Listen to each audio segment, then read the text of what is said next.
রথ মানেই হচ্ছে অমৃতি, জিলাপি, পাঁপড় ভাজা, খাজা, গজা ইত্যাদি নানান রকমের মিষ্টি।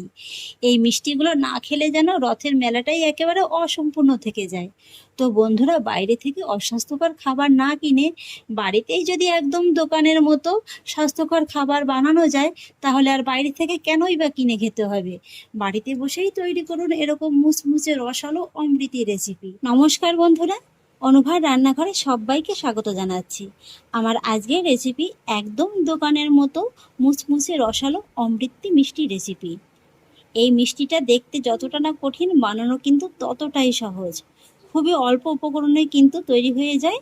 আর বাড়িতে বসেই কিন্তু আপনারা একদম দোকানের মতো অমৃতি কিভাবে তৈরি করবেন, সেই সহজ রেসিপিটি কিন্তু আপনাদের সঙ্গে আজকে আমি শেয়ার করব। এই অমৃতি মিষ্টি রেসিপিটা কিন্তু খেতে খুবই ভালো লাগে। একবার খেলে কিন্তু বারবারই খেতে মন চাইবে। আর সেই জন্য দেখুন বন্ধুরা, এখানে আমি 1 কাপের মতো বিউলির ডাল 4 থেকে 5 ঘন্টার মতো ভিজিয়ে রেখেছিলাম। ডালটা কিন্তু খুব ভালোভাবে একদম দেখুন ভিজেও গেছে। এই যে দেখুন, এখানে আপনারা ডালটা 3 থেকে 4 ঘন্টার মতো ভিজিয়ে রাখতে পারেন, তবে সারা রাতের জন্য কিন্তু ভিজিয়ে রাখতে যাবেন না। তাহলে কি হবে, এই ডালটার মধ্যে থেকে কিন্তু একটা বাজে গন্ধ বেরোবে, আর সেই ক্ষেত্রে কিন্তু মিষ্টিগুলো খেতে ভালো লাগবে না। এই যে দেখুন, ডালটা কত সুন্দরভাবে একদম ভিজে গেছে। ডালটা কিন্তু ঠিক এইভাবে একদম ভালোভাবে ভিজিয়ে নিতে হবে।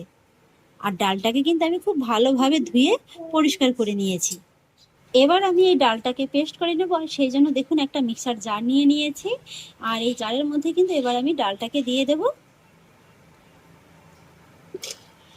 এখানে বন্ধুরা আমি 1 কাপ ডাল নিয়েছি, এটা কিন্তু ওজন হিসেবে 200 গ্রামের মতো ডাল আছে। পুরো ডালটাকে আমি মিক্সির মধ্যে নিয়ে নিয়েছি। আর দেখুন বন্ধুরা, শুরুতেই কিন্তু আমি খুব বেশি একটা জল দিলাম না। ডালের সঙ্গে যতটুকু জল উঠেছে ততটুকু জলেই কিন্তু আমি প্রথমে ডালটা পেস্ট করার চেষ্টা করব। যদি একান্তই আপনাদের পেস্ট করতে অসুবিধা হয়, সেক্ষেত্রে 2-1 চামচ জল দিয়ে আপনারা ডালটাকে পেস্ট করে নিতে পারেন।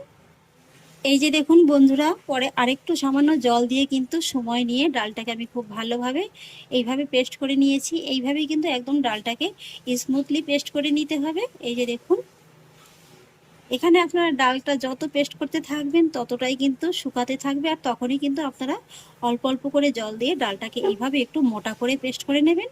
ডালটাকে কিন্তু এর থেকে আর বেশি পাতলা করলে হবে না, তাই বলছি শুরুতেই কিন্তু আপনারা অনেকটা জল দিয়ে ডালটাকে পেস্ট করতে যাবেন না, তাহলে কিন্তু আবার এই যে ব্যাটারটা প্রয়োজনের তুলনায় বেশি পাতলা হয়ে যাবে। এই যে দেখুন, এবার দেখুন আমি একটা বড় জায়গা নিয়ে নিয়েছি, আর তার মধ্যে নিয়ে নেব পেস্ট করে নেওয়া ডালটা। পুরো ডালটাকে আমি বড় জায়গার মধ্যে নিয়ে নিয়েছি। আর এবারে আমি এই ডালটাকে একটু এইভাবে হাতের সাহায্যে প্রথমে ফেটিয়ে নেব। এইভাবে প্রায় 2 থেকে 3 মিনিটের মতো সময় নিয়ে আমি ডালটাকে একটু ফেটিয়ে নিয়েছি।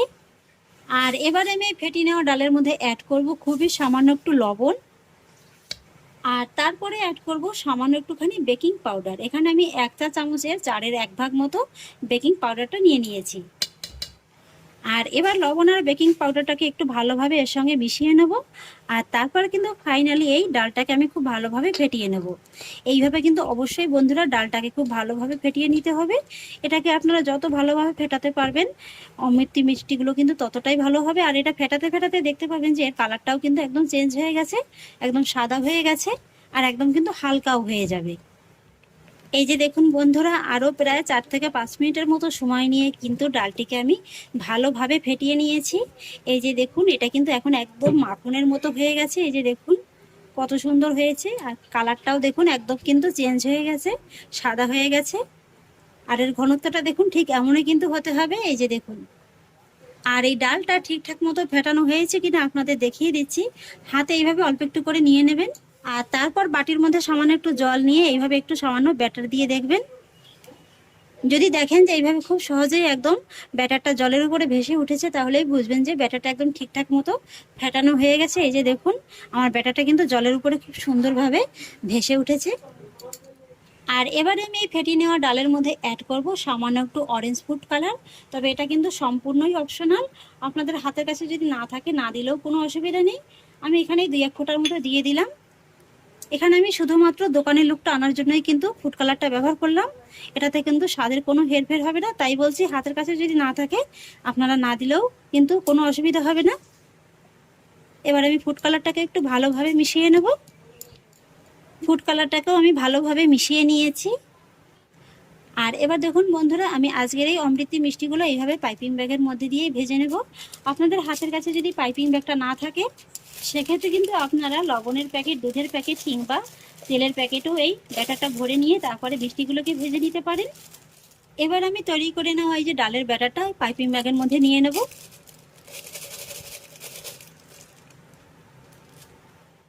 কিছুটা ব্যাটার আমি পাইপিং ব্যাগের মধ্যে ভরে মুখটাকে কিন্তু ভালোভাবে গাটার দিয়ে আটকে নিয়েছি। এই যে দেখুন।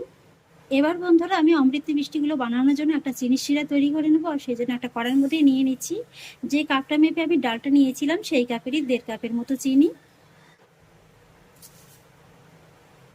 সঙ্গে নিয়ে নিচ্ছি 1 কাপ জল। এবার আমি চিনি শিরাটাকে তৈরি করে নেবো। সেই জন্য প্রথমেই চিনিটাকে জলের সঙ্গে একটু ভালোভাবে গলিয়ে নেব। এই যে দেখুন বন্ধুরা, এখানে আমার চিনি শিরাটা খুব সুন্দরভাবে তৈরি হয়ে গেছে। আর শিরাটা কিন্তু ঠিক এমনই হতে হবে। এই যে দেখুন, এইভাবে একটু আঙুলে নিয়ে চেক করে দেখবেন।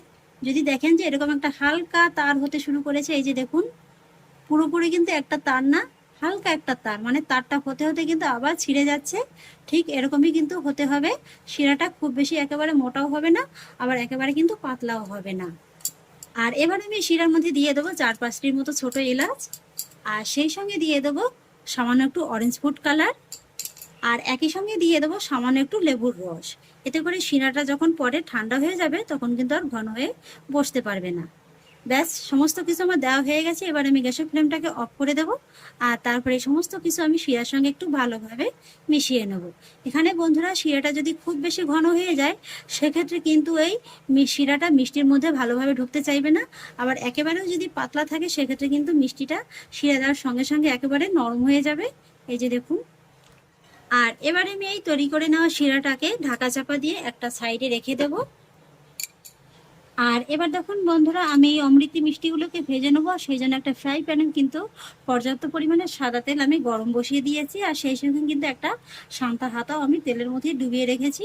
আমি আজকের এই মিষ্টিগুলোকে এইভাবে সান্তা হাতায় করে ভেজে নেব। আমরা যারা অনভিজ্ঞ মিষ্টি তৈরি করি, তাদের পক্ষে কিন্তু এইভাবে সরাসরি তেলের মধ্যে জিলেপি কিংবা এই ধরনের অমৃতি মিষ্টি বানানোর শেপটা দিতে কিন্তু একটু অসুবিধা হয়। সেক্ষেত্রে কিন্তু এইভাবে খুব সহজে সান্তা হাতায় এই মিষ্টির শেপটা দেওয়া যায়। তাই আজকে আমি এই সান্তা হাতাতেই মিষ্টিগুলো ভেজে নেব। আর এবার দেখুন, আমি যে ব্যাটারটা ভরে রেখেছিলাম, পাইপিং ব্যাগের মুখটা কিন্তু আমি খুব ভালোভাবে কেটে নিয়েছি। এই যে দেখুন, একটু মোটা করে কিন্তু কেটে নিতে হবে। এবার আমি মিষ্টিগুলোকে ভেজে নেবো। সেই জন্য কিন্তু তেলটাকে আমি মিডিয়াম আঁচে হালকা গরম করে নিয়েছি।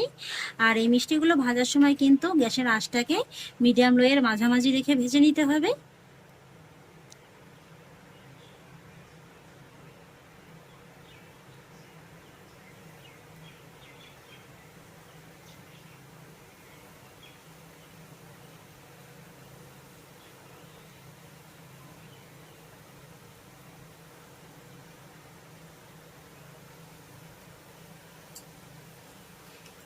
এইভাবে একটা মিষ্টি ছেড়ে দেওয়ার পরে কিন্তু উপর থেকে তেলটাকে এইভাবে একটু ছড়িয়ে দিতে হবে।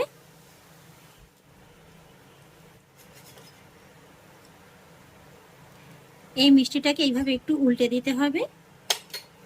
আবারও কিন্তু একটা মিষ্টি তৈরি করে নিতে হবে।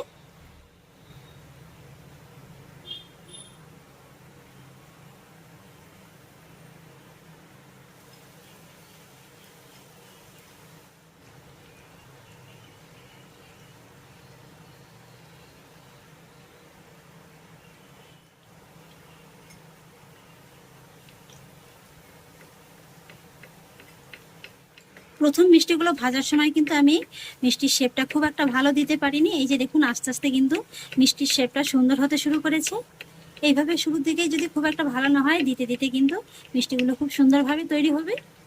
এই তো বন্ধুরা, অমৃতি মিষ্টিগুলোকে আমি খুব সুন্দর করে ভেজে নিয়েছি। এবার আমি এক এক করে মিষ্টিগুলোকে গরম তেল থেকে তুলে নেব।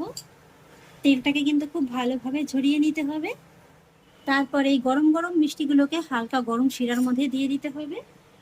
শিরার মধ্যে মিষ্টিগুলোকে একটু ভালোভাবে এইভাবে চেপে বসিয়ে দিতে হবে। আর তারপরে এই মিষ্টিগুলোকে শিরার মধ্যে মোটামুটি 3 থেকে 4 মিনিটের মতো একটু রেখে দিলেই কিন্তু হয়ে যাবে। এই তো বন্ধুরা, আরও কয়েকটা অমৃতি কিন্তু আমি তেলের মধ্যে ছেড়ে দিয়েছি। আর ওই যে মিষ্টিগুলো আমি চিনি শিরার মধ্যে দিয়েছি না, এই মিষ্টিগুলো ভাজা হতে হতেই কিন্তু ওই মিষ্টিটা চিনি শিরাটাকে খুব সুন্দরভাবে টেনে নেবে। এদিকে দেখুন 3-4 মিনিটের মতো হয়ে গেছে, মিষ্টিগুলো কিন্তু চিনি শিরাটাকে খুব সুন্দরভাবে টেনে নিয়েছে। এবার কিন্তু এই চিনি শিরা থেকে মিষ্টিগুলোকে ভালোভাবে একটু তুলে নিতে হবে। এই অমৃতি মিষ্টিগুলোও কিন্তু খুব সুন্দর করে ভাজা হয়ে গেছে, এগুলোকেও কিন্তু এক এক করে আমি তেল থেকে তুলে নেব। আর তারপর একই রকম ভাবে এই মিষ্টিগুলোকেও আমি চিনি শিরার মধ্যে দিয়ে দেব। বন্ধুরা, এই মিষ্টিগুলো যেমন চিনি শিরার ভিতরেও খুব বেশি একটা সময় নিয়ে রাখার প্রয়োজন নেই, আর এই মিষ্টিগুলো ভাজা হতেও কিন্তু খুব বেশি একটা সময় লাগে না। 3 থেকে 4 মিনিটের মধ্যেই কিন্তু এক এক গ্লাস মিষ্টি ভাজা হয়ে যাবে। এই অমৃতগুলোকেও আমি চিনি শিরার মধ্যে খুব সুন্দরভাবে ভিজিয়ে নিয়েছি, এগুলোকেও একই রকমভাবে রেখে দেবো, আর এইভাবেই বাকি মিষ্টিগুলোকে ভেজে নেব। এই যে বন্ধুরা, এক এক করে সমস্ত অমৃতি মিষ্টিগুলোকে ভেজে আমি তৈরি করে নিয়েছি, আর একটা সার্ভিং প্লেটে কিন্তু আমি সার্ভ করে নিয়েছি। দেখতে দেখুন কতটা লোভনীয় লাগছে। এবার শুধু ডেকোরেশনের জন্য সামান্য একটু পেস্তা কুচি আমি ছড়িয়ে দিচ্ছি, এতে করে দেখতে ভালো লাগবে। রথ মানেই হচ্ছে অমৃতি, জিলাপি, পাঁপড় ভাজা, খাজা, গজা ইত্যাদি নানান রকমের মিষ্টি। এই মিষ্টিগুলো না খেলে যেন রথের মেলাটাই একেবারে অসম্পূর্ণ থেকে যায়। তো বন্ধুরা, বাইরে থেকে অস্বাস্থ্যকর খাবার না কিনে বাড়িতেই যদি একদম দোকানের মতো স্বাস্থ্যকর খাবার বানানো যায়, তাহলে আর বাইরে থেকে কেনই বা কিনে খেতে হবে। বাড়িতে বসেই তৈরি করুন এরকম মুচমুচে রসালো অমৃতি রেসিপি। এগুলো বানানো যেমন সহজ, খেতে কিন্তু তেমনই একদম দোকানের মতো। দেখে নিশ্চয়ই বুঝতে পারছেন যে এগুলো কতটা লোভনীয় হয়েছে। এই যে দেখুন, যেমন হবে মুচমুচে তেমন কিন্তু হবে রসালো। দেখে নিশ্চয়ই বুঝতে পারছেন যে এটা কতটা মুচমুচে হয়েছে, আর এই যে দেখুন কতটা রসালো হয়েছে। প্রত্যেকটা অমৃতেই কিন্তু একই রকম ভাবে তৈরি হবে, যেমন হবে মুচমুচে তেমনি হবে কিন্তু রসালো। তাহলে আশা করছি বন্ধুরা, আমার আজকের এই অমৃতি মিষ্টি রেসিপি আপনাদেরও খুব ভালো লেগেছে। যদি ভালো লেগে থাকে তাহলে আমাকে অবশ্যই একটা লাইক এবং কমেন্ট করবেন, সেই সঙ্গে বন্ধুদের সঙ্গে শেয়ার করবেন। আর প্লিজ বন্ধুরা, যদি আমার পরিবারের নতুন সদস্য হয়ে থাকেন তাহলে একটা সাবস্ক্রাইব করে পাশে থাকা বেল আইকনটি প্রেস করে দেবেন। ফিরে আসছি এরকমই পরের অন্য কোনো নতুন রেসিপি নিয়ে। সবাই ভালো থাকুন, সুস্থ থাকুন। ধন্যবাদ।